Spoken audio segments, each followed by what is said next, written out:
Halo, halo, apa kabar Anda semua? Gimana? Apa kabar? Masih tetap sehat atau semangat? Saya ajak lagi Anda ngobrol bersama dengan Bung Rocky Gero. Bung Rocky, kali ini kita akan berbincang dengan Pilpres 2024 ini sinyal yang kuat ini dari Golkar. Ini Wakil Ketua Umumnya Ahmad Doli Kurnia menyatakan bahwa Golkar itu tidak keberatan jadi kendaraan politik Gibran pada Pilpres 2024. Nah, artinya apa ini, Bung Rocky? Kalau udah omongan begini.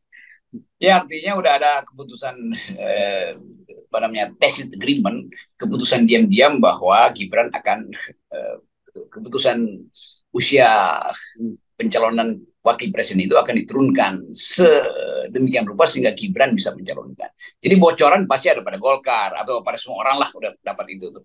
Yang jadi soal adalah apakah Gibran mau misalnya memakai Golkar sebagai kendaraan politiknya itu. Bisa juga Gibran menganggap ya memang, tetapi pilihan saya adalah apa yang dipilihkan oleh ayah dia misalnya. Kan maksudnya Gibran kan seia sekata dengan pilihan ayahnya tuh. Walaupun kita tahu ya manusia punya kebebasan, tetapi dalam keadaan ini Gibran pasti mungkin sudah dibisikkan. Kalau seandainya diloloskan, maka kau pergi ke Prabowo, kira-kira itu kan. Jadi kita bikin analisis semacam itu. Tetapi dari pihak Erlangga tentu mau memastikan bahwa apa yang hendak dia selamatkan adalah kursi ketua umum yang memang nggak boleh diganggu tuh. Jadi karena gangguannya makin kuat, terpaksa Erlangga mesti cari perlindungan berlapis tuh dengan menyodorkan Golkar untuk dipergunakan sebagai kendaraan politik dari dinasti Pak Jokowi. Jadi itu sebetulnya semacam tukar tambah. Lain kalau misalnya Erlangga tahu bahwa nggak ada lagi manuver-manuver, tetap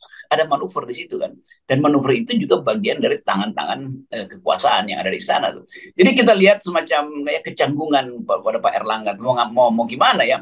Pada satu pihak Pak Erlangga terang-terangan mengatakan ada pembicaraan yang udah lama dengan Pak Prabowo tuh tentang bahkan Erlangga memperinci tentang pembagian atau power sharing dan di kabinet, di parlemen bagaimana tuh.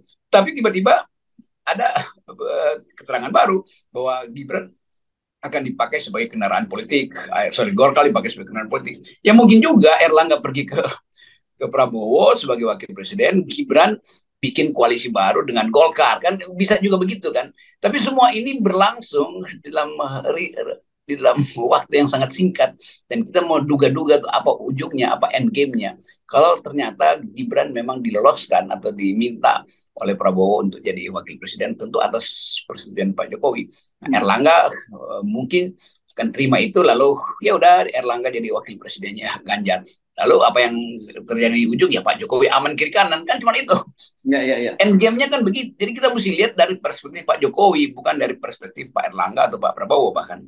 Ya, ya. Ini siksaknya Pak Erlangga harus harus harus apa betul-betul dipertimbangkan dengan masakan karena memang ada kemarin dia sudah bertemu dengan Puan Maharani dan sudah membentuk tim teknis bahkan begitu ya untuk membahas untuk kerjasama itu. Tapi di satu sisi dia juga bicara bahwa oh sudah ada pembicaraan power sharing dengan Pak Prabowo jauh sebelumnya. Kalau power sharing ini kan artinya kita tahu bahasa mudahnya bagi-bagi kue di kabinet deh gitu ya, bagi-bagi kekuasaan di kabinet gitu. Nah, itu satu sisi dan dengan pernyataan Golkar itu kan kita udah mulai tahu oh berarti kalau kemudian nanti Golkar itu bergabung dengan Pak Prabowo akhirnya ya bukan Erlangga yang jadi calon wakil presiden tapi Gibran kan begitu yang bisa kita tafsirkan. Iya, jadi mungkin karena itu kita lihat semacam bahasa tubuh Pak Jokowi itu apa sebetulnya yang sering kita duga yang menyebabkan kita menganggap bahwa Pak Jokowi kok belum final ya dengan upaya untuk sebut aja memastikan nasib dinastinya ke depan kan. Jadi Erlangga juga baca itu sehingga Erlangga juga harus pakai cara Pak Jokowi memikirkan posisi dia kan. Jadi tetap terlihat bahwa Golkar kan memang pintar sekali untuk membaca kiri kanan tuh. Golkar bahkan bisa seolah-olah berjalan di tengah walaupun cuma dia sendiri yang berjalan kan. Itu intinya atau dia berjalan dengan seseorang tapi dia berjalan di tengah kan. Jadi Golkar canggih dalam bermain gimmick politik semacam ini. Nah kita bisa bayangkan bahwa itu artinya tokoh-tokoh senior Golkar juga sudah sepakat mungkin ya udah pasang dua tempat aja lah kira-kira begitu tuh.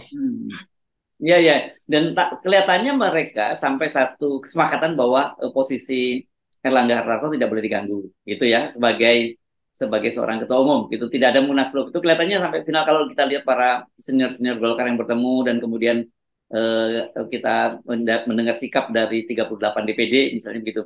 Tapi kan jadi persoalannya kan Pak Erlangga sendiri juga ada persoalan hukum gitu yang sedang ditangani oleh Kejaksaan Agung, dan Kejaksaan Agung memberi sinyal juga dia akan jalan terus. Misalnya mereka sudah menemukan semacam rumusan untuk peran serta dari Pak Erlangga Hartarto. Jadi yang kita justru soroti itu adalah masih saja instrumen hukum itu kemudian digunakan untuk kepentingan politik, atau kemudian politik itu harus memperhitungkan instrumen hukum gitu di Indonesia sekarang ini. Kita bayangkan apa yang ada di pikiran Pak Erlangga itu, yaitu ya main panjang aja kan, toh masih bulan November, bulan November itu. Ya, Oktober November pendaftaran itu. Ya, pendaftaran, dan pendaftaran terakhir pasti akhir November kan. Ya. Dan dari sekarang sampai akhir November itu Juli, Agustus, Oktober ya masih 100 harian lebih lah. Dan politik justru memanas dan mengalami dinamika yang sangat bergejolak justru hari-hari ini. Dan itu yang menandakan bahwa semua orang akhirnya mulai menghitung ulang potensi Pak Jokowi untuk punya grip lebih kuat apa justru melemah. Nah, itu dasarnya kan. Jadi soal-soal yang termasuk soal perselisihan elit karena kasus saya, itu seolah-olah menjadi semacam sinyal bahwa oke, ada sesuatu yang belum stabil ternyata tuh. Dan itu dasarnya kenapa kita mau menguji sebetulnya dari sudut pandang akademis, apakah demokrasi kita melembaga atau tidak. Kalau demokrasi melembaga, soal Harun Masiku itu bisa diselesaikan secara hukum. Soal saya bisa diselesaikan secara hukum. Jadi beberapa peristiwa juga yang akan datang 1-2 minggu ini pasti ada peristiwa lain tuh yang menyangkut seseorang yang kemudian menimbulkan realignment, pengaturan ulang posisi-posisi di koalisi itu. Saya kira begitu tuh. Dan ini bisa berlanjut sampai 300 sampai 100 hari ke depan. Dan Pak Jokowi tetap nggak bisa lihat dari atas, dari menara. Ini bagaimana petanya tuh?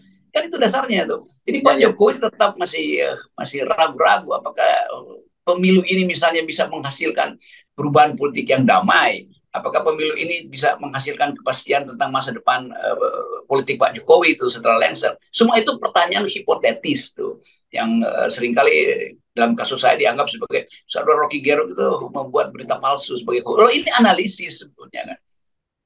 Ya, dan gini, kalau kita ngomongin soal politik itu kan tidak hanya bisa berdiri sendiri. Selain soal geopolitik global, juga ekonomi nasional ya, ekonomi domestik. Dan kalau kita baca ini kan kemarin Presiden rupanya sudah mengirimkan surat Presiden untuk merevisi Undang-Undang IKN. Dan itu kan pasti ada implikasi ekonominya di situ.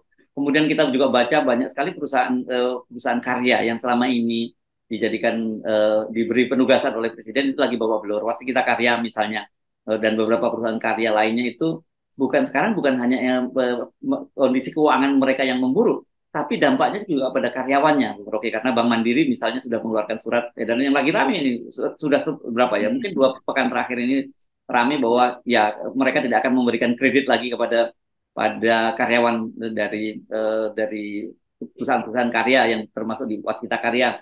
Bahkan kemudian kalau toh ada mereka yang sudah ada proses kreditnya sudah berjalan juga dibekukan. Ini kan dari situ saja kelihatan antar BUMN ini, mereka sendiri udah nggak percaya gitu melihat satu BUMN yang lainnya. Itu pertanda kalau seseorang nggak boleh lagi atau tidak bisa jadi nasabah, itu ada masalah pada cash flow dia tuh, dan cash flow dia itu terikat pada gaji dia di sebuah perusahaan yang dinilai memang secara hukum sebetulnya atau secara akuntansi udah di write off aja tuh karena udah bangkrut sebetulnya tuh. Kan itu beberapa BUMN yang mungkin separuh dari BUMN itu udah bangkrut. Jadi nanti akan menyusul tuh karyawan dari BUMN ini nggak akan lagi boleh minta kredit karena dia pasti nggak bisa bayar tuh.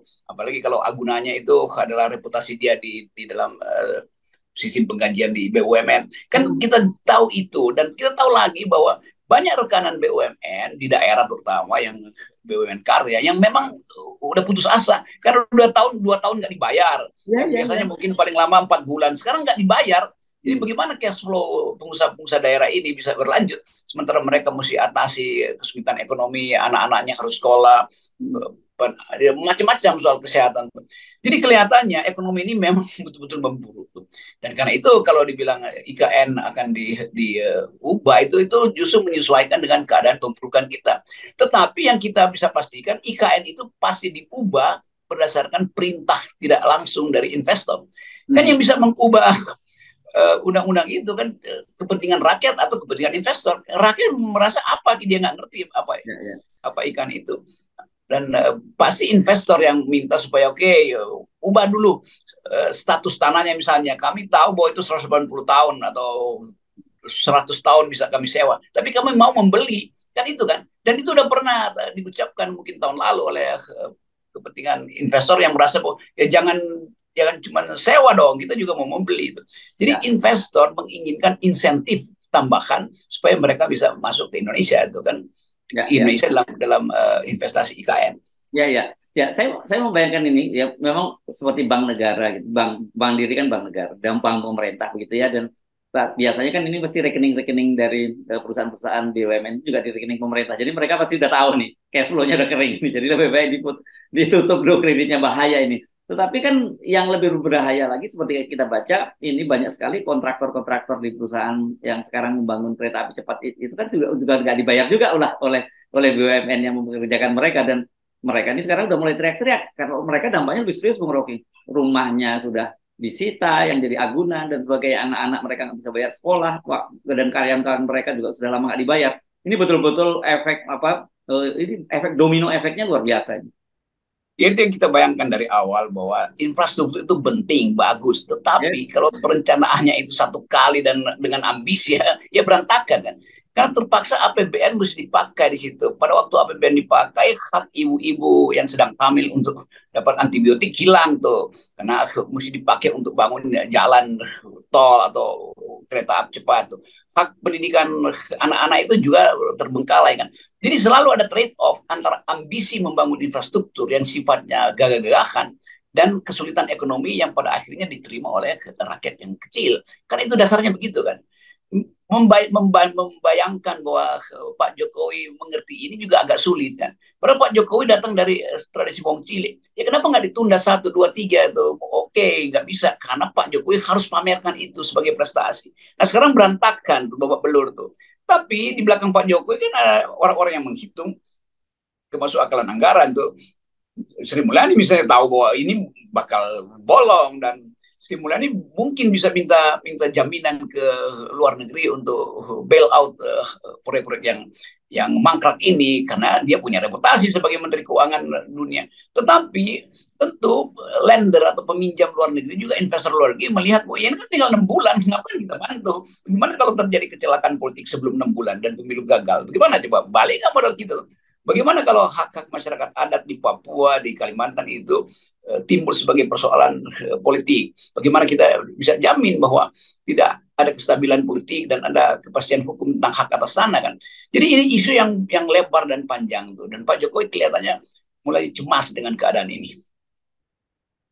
Ini semua kita mesti mulai dudukkan di atas meja begitu. Ini ada problem politik ini seperti ini, ada problem ekonomi seperti ini, ada problem geopolitik global, dan dari situ kita kemudian bisa membaca apakah kemudian ambisi dari pemerintah ini bisa mengimbangi dari kemampuan mereka untuk persoalan tadi, terutama masalah politik, masalah ekonomi tadi ya, Bung Prof. Betul, jadi berkali-kali kita terangkan ambisi politik itu batasnya cuma 2. Ya, yang satu adalah kemampuan orang yang ambisius ini untuk membaca keadaan. Yang kedua, walaupun dia bisa baca keadaan, tetapi dia akan dibatasi oleh APBN. Dan itu intinya kenapa mesti ada austerity, ada penghematan, ada perencanaan lebih baik itu. Tapi ambisi menerobos batas APBN. Dan itu sinyal buruk bagi investor. Dan mereka yang punya data yang lebih baik tentang Indonesia merasa bahwa tidak ada stabilitas politik di Indonesia karena ambisi Pak Jokowi itu berlebih itu. Tidak ada peluang untuk investasi secara rasional karena hak status hukum dari tanah-tanah yang akan dipakai sebagai tempat investasi jangka panjang atau foreign direct investment ini itu bermasalah semua kan. Dan itu juga yang jadi pertimbangan internasional yang menganggap Indonesia secara demokratis rapuh, secara ekonomi tidak tumbuh, dan secara hukum compang-camping. Kan itu di kalangan diplomatic society kan begitu. Ya, oke. Baik, Bung Rocky. Terima kasih, Bung Rocky ya. Tetap 0%, Bung Rocky. Nah, ini yang kuat.